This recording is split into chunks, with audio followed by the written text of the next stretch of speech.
Les 20 et 27 juin 2021, vous êtes appelés à voter afin d'élire vos conseillers départementaux. Le département a un rôle très important pour tous. Il vote le budget du département. Il crée et organise les services publics départementaux. Il gère les transports scolaires et surtout le RSA.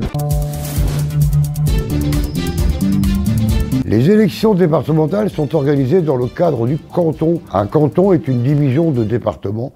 Montluçon en compte 4. Nous recevons Jean-François Jarige et Madame Maude Bigouret, candidats pour le canton numéro 2, Montluçon-Désertine.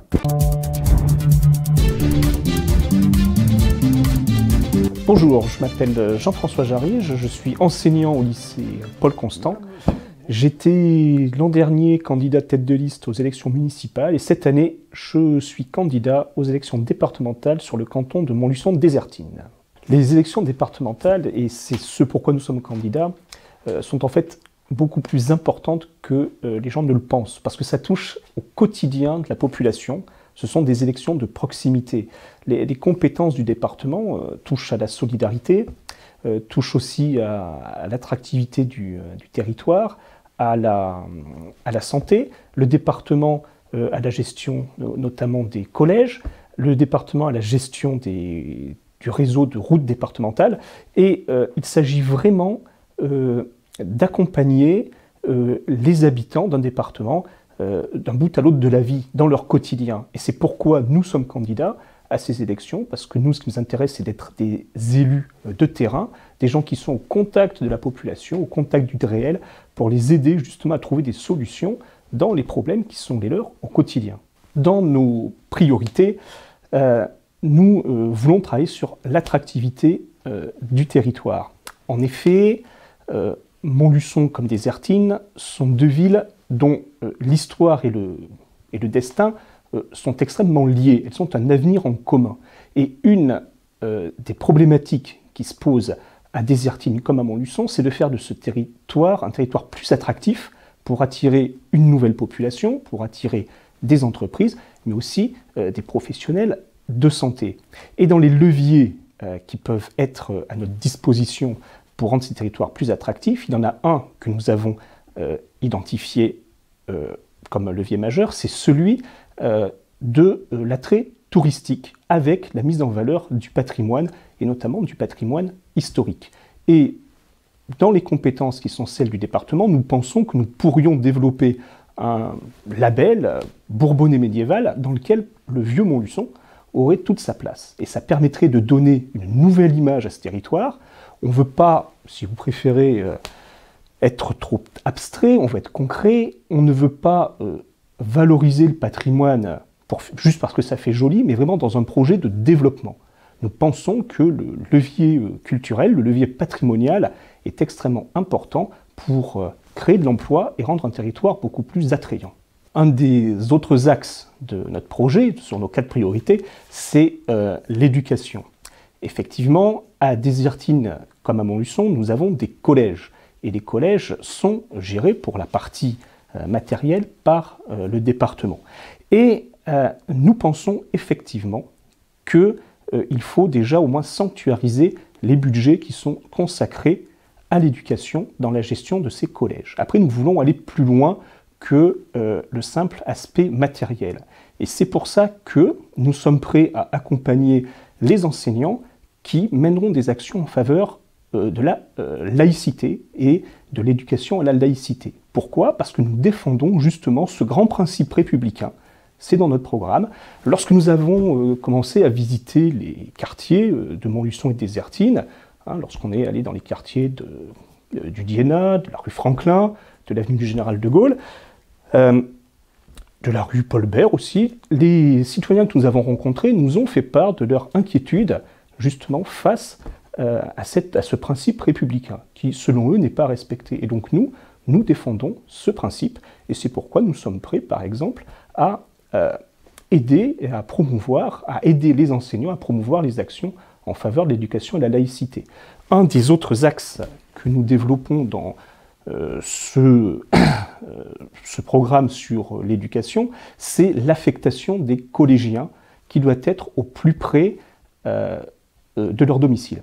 Et nous avons remarqué, en consultant des citoyens que justement, des gens qui habitent à la frontière entre Montluçon et Désertines voient leurs enfants affectés dans un collège qui est plus éloigné de leur domicile que celui qui est en face de chez eux. Et nous voulons les aider justement lorsqu'il y a ces erreurs d'affectation à traiter leur dossier pour que justement leurs enfants soient affectés dans le collège qui est le plus proche de leur domicile.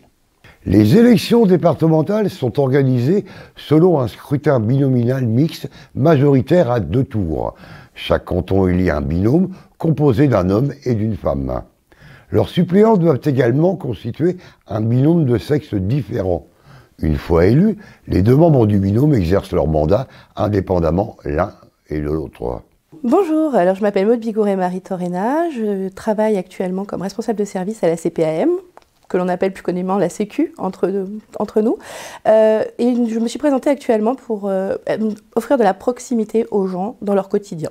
2 thèmes qui nous sont très importants dans le cadre de notre programme.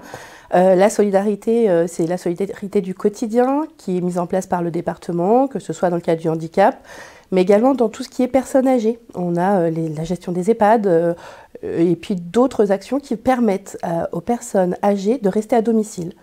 Donc nous, ce que nous proposons dans notre programme, c'est de fournir aux personnes qui sont en capacité de rester chez eux des kits domotiques afin d'avoir une surveillance et d'être, en tout cas pour les familles, d'être plus détendues par rapport à leurs parents.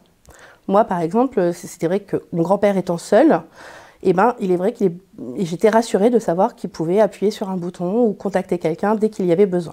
Et l'autre point qui est très important, c'est la santé. La santé, je pense que c'est le souci de tout le monde aujourd'hui.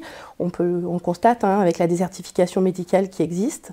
Nous, au niveau du département, ce que l'on souhaite promouvoir, c'est la mise en place de salles de télémédecine où les patients pourront assister à leur consultation accompagnés par un professionnel de santé, idéalement un infirmier. Évidemment, l'objectif n'est pas que les gens se retrouvent seuls face à un ordinateur, mais soient bien accompagnés dans ce système-là. L'écologie concrète, ce que l'on entend par là, c'est vraiment mettre l'écologie dans chacun de notre projet, dans tout ce que l'on propose. Mais c'est également de prendre en compte aujourd'hui les déplacements de nos concitoyens. De plus en plus se déplacent en voiture électrique, donc une des propositions de notre programme est vraiment de mailler le territoire avec des bornes pour que les gens puissent également faire le plein d'électricité, si je peux me permettre l'expression. Également, ce que l'on souhaite mettre en place au niveau de l'écologie concrète, c'est des bourses pour valoriser tout ce qui est fait par les citoyens, et notamment de notre canton, Montluçon-Désertines, mais également sur tout le département. L'objectif est de valoriser les actions de chacun. Et enfin, pour tout ce qui est écologie concrète, ça passe aussi par l'entretien et la mise aux normes des bâtiments, que ce soit les EHPAD, que ce soit les collèges, afin de diminuer la consommation d'eau ou d'électricité.